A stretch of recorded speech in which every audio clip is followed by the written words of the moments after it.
Grace and peace. Welcome, family, to another GODfident Mondays, where the goal is to instill the word of God within us so that what you will see, what people will see, what the world will see on the outside isn't just confidence, but they will see confidence in God, which we understand as a collaborative word, Godfidence. It's time out for us just operating in this world by ourselves. It's time out for this understanding that we're good enough to do it on our own. We need Godfidence, family. My brother, my sister, you need Godfidence. The scripture today is coming from Esther chapter 4, verses 14 to 16. And I'll be reading from the GNT version. This version speaks a bit more closer to how we communicate today. If you keep quiet at a time like this, help will come from heaven to the Jews, and they will be saved. But you will die, and your father's family will come to an end. Yet who knows? Maybe it was for a time like this that you were made queen. Esther sent Mordecai this reply: "Go and get all the Jews in Susa together. Hold a fast and pray for me.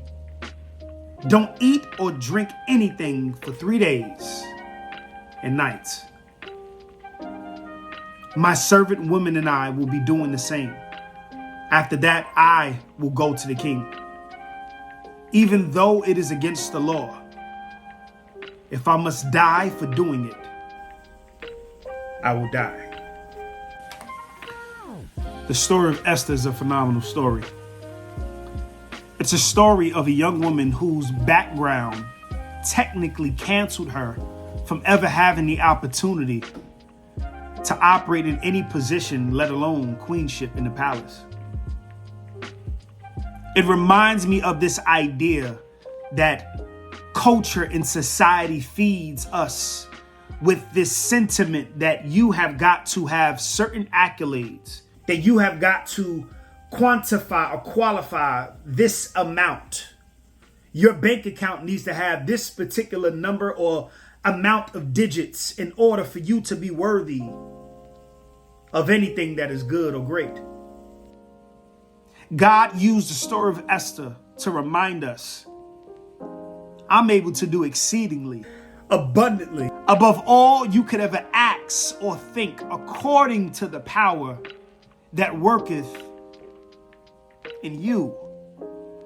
I have literally placed a power inside each and every one of you. But if you would continue to think and believe that you can do this by yourself, please understand, you may breed what's called worldly success, but you'll never be able to reach the pinnacle of what I've designed for you to reach.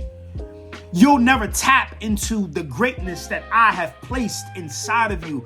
I'm not looking for you to impress the world. I'm looking for you to be willing to sacrifice yourself to me so that I could use you for my glory. I'm looking for who's ever willing to have enough Godfidence to submit their story so that God can increase the glory. Esther is the true rags to riches, if you can say. She's the true pinnacle of something who was deemed less than, not good enough. And yet God said, because I deem you loved, because I deem you my beloved, you are more than enough. And not only are you more than enough, but if you would just dwell there and trust me, I'll prove to the world how whatever comes from me is better than anything that they want to compare it to. My brother, my sister, please understand that what God has in store for you is literally ready to be unlocked with the exuding of your Godfidence. It's ready to be tapped in as long as you are willing to place your confidence in God. It's willing to be broken, not only for you, but for your generations. Happy GODfident Mondays.